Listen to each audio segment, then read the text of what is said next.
para pemuka Quraisy membawa wanita dan para hamba sayanya untuk berangkat menuju Uhud untuk memerangi Muhammad bin Abdullah. Kebencian memenuhi dada mereka sampai menggunung.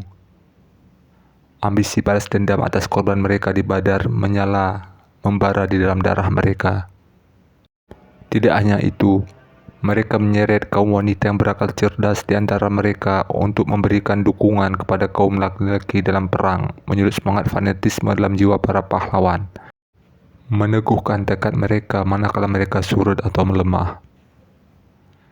Di antara para wanita yang ikut bersama mereka adalah Hindun bin Utbah, istri Abu Sufyan, Raithah bin Munabbih, istri Amr bin Al-As, Sulafah bin Sa'ad, bersama suami dan 3 orang anaknya, Musafi, Al-Julas, dan Kilab, serta wanita-wanita Quraisy lainnya. Hindun bin Utbah dan kaum wanita yang bersamanya berdiri di belakang barisan. Mereka mulai memukul rebana dan berteriak memberi semangat. Kemenangan berpihak kepada orang-orang Quraisy atas kaum muslimin. Mereka mulai memutilasi korban dengan cara paling buruk. Mereka membelah perut, memotong telinga, mencongkel mata, dan menyayat hidung. Bahkan salah seorang dari mereka belum mereda amarahnya, kecuali setelah meruncing hidung-hidung dan telinga yang terpotong itu sebagai kalung dan gelang, lalu berhias diri dengannya sebagai ungkapan balas dendam untuk bapaknya, saudaranya, dan pamannya yang terbunuh di Badar. Akan tetapi, Sulafah binti Sa'ad, keadaannya tidak sama dengan rekan-rekannya dari kaum wanita Quraisy. Dia gelisah dan cemas. Dia menunggu kehadiran suaminya atau salah seorang anaknya yang berjumlah 3 untuk mengetahui berita mereka dan ikut berpesta kemenangan dengan kaum wanita yang lain. Penantiannya sia-sia, maka dia terjun ke medan perang yang sudah usai, mencermati wajah para korban, dan mendapatkan suaminya terkapar dengan berlumuran darah sudah tidak bernyawa. Maka dia tersentak dan langsung bangkit seperti singa betina yang marah.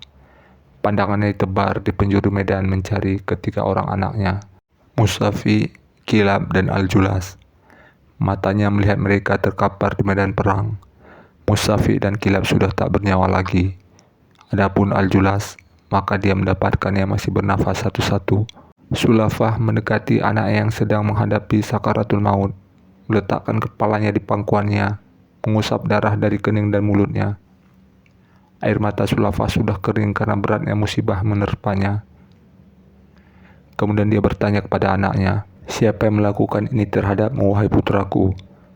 Anaknya ingin menjawab, namun sentakan kematian menahannya. Sulafah tidak putus asa. Dia mencecar anaknya dengan pertanyaan. Maka dia menjawab, "Asim bin Thabit." Sementara yang melakukan terhadap saudaraku Musafi adalah... Kemudian Al-Julas menghembuskan nafas terakhirnya. Sulafah binti Sa'ad seperti orang gila.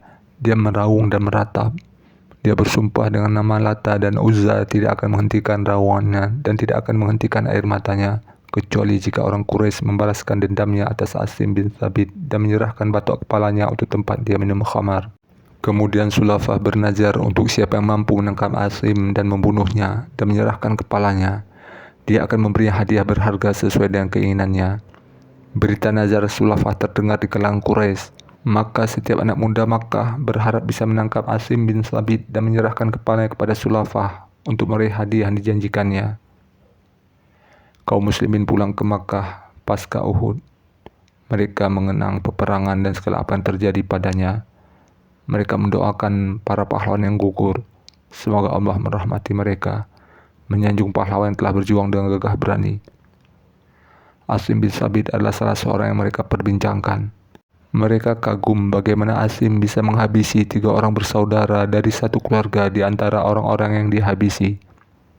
Seseorang dari mereka berkata, "Apanya yang aneh? Apakah kalian tidak teringat apa yang disabdakan oleh Rasulullah di Badar? Bagaimana kalian berperang?"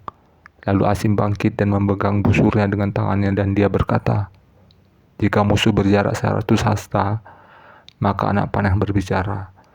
Jika mereka mendekat seujung tombak menyentuh mereka, maka tombak yang akan berbicara. Namun jika mereka lebih dekat lagi, maka kami meletakkan tombak dan mengambil pedang. Saat itulah pedang yang berperan." Maka Rasulullah bersabda, "Begitulah perang.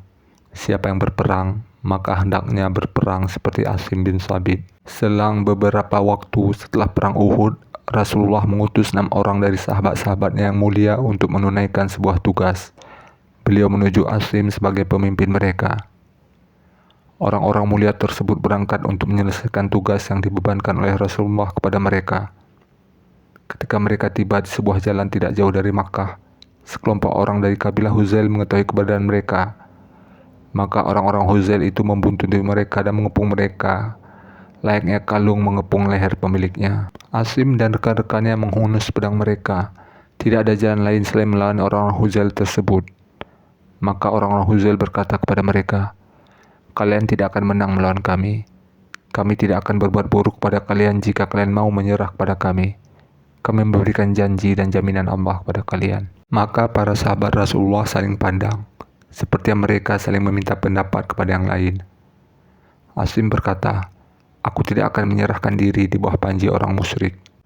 Asim teringat nazar Sulafah, maka dia menghunus pedangnya dan berkata, "Ya Allah, sesungguhnya aku membela dan mendukung agamamu.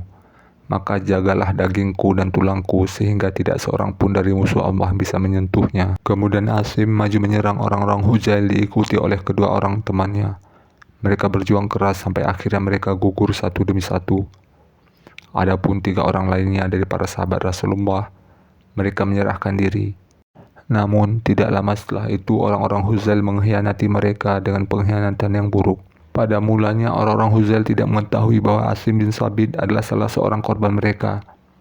Manakala mereka mengetahui, mereka berbahagia bukan kepalang. Mereka mulai memimpikan hadiah besar. Tidak aneh, bukankah Sulafah binti Sa'ad telah bernazar, jika dia berhasil mendapatkan kepala Asim, maka dia akan menggunakan batok kepala untuk minum khamar. Sulafah sudah membuat sayembara. Siapa yang bisa menyerahkan Asim hidup atau mati, dia akan mendapatkan hadiah sesukanya. Maka para pemuka Quraisy mengirimkan seorang utusan kepada orang-orang yang membunuh Asim untuk meminta kepalanya demi memadamkan dendam Sulafah binti Sa'ad dan memenuhi sumpahnya, meringankan kesedihannya atas 3 putra yang mati di tangan Asim. Para pemuka Quraisy menitipkan harta melimpah kepada utusan. Mereka memintanya agar menyerahkannya kepada orang-orang Huzail sebagai hadiah atas kepala Asim. Orang-orang Huzail beranjak menuju jasad Asim bin Thabit untuk memisahkan kepalanya dari jasadnya. Namun, mereka dikejutkan oleh sekelompok lebah dan sekawanan serangga yang menyelimuti jasadnya dan mengelilinginya dari segala arah. Setiap kali mereka hendak mendekat kepada jasad Asim, maka lebah-lebah dan serangga itu menyerang mereka dan menyengat wajah mereka. Mata, kening, dan seluruh bagian tubuh mereka tidak luput dari sengatan lebah dan serangga tersebut. Mereka merasa putus asa untuk mendekati jasad Asim setelah berusaha berkali-kali. Sebagian mereka berkata kepada sebagian yang lain, "Biarkan dia sampai malam tiba. Karena jika malam tiba, serangga-serangga itu akan pergi dengan sendirinya dan membiarkan jasadnya untuk kalian." Kemudian mereka duduk menunggu sampai malam tiba. Tetapi begitu siang hari berlalu dan malam hari datang, tiba-tiba langit berubah menjadi hitam, diselimuti awan tebal. Hujan turun dengan sangat derasnya. Bukit-bukit mengalirkan air. Dataran rendah dipenuhi air dan lembah-lembah meluap. Ketika pagi tiba, orang-orang Huzail bergegas menuju jasad Asim. Mereka tidak menemukannya. Mereka juga tidak menemukan jejaknya. Allah telah mengabulkan doa Asim bin Thabit. Dia melindungi jasadnya yang suci sehingga tidak dimutilasi. Allah melindungi kepalanya yang mulia sehingga tidak dijadikan sebagai gelas untuk menenggak khamar.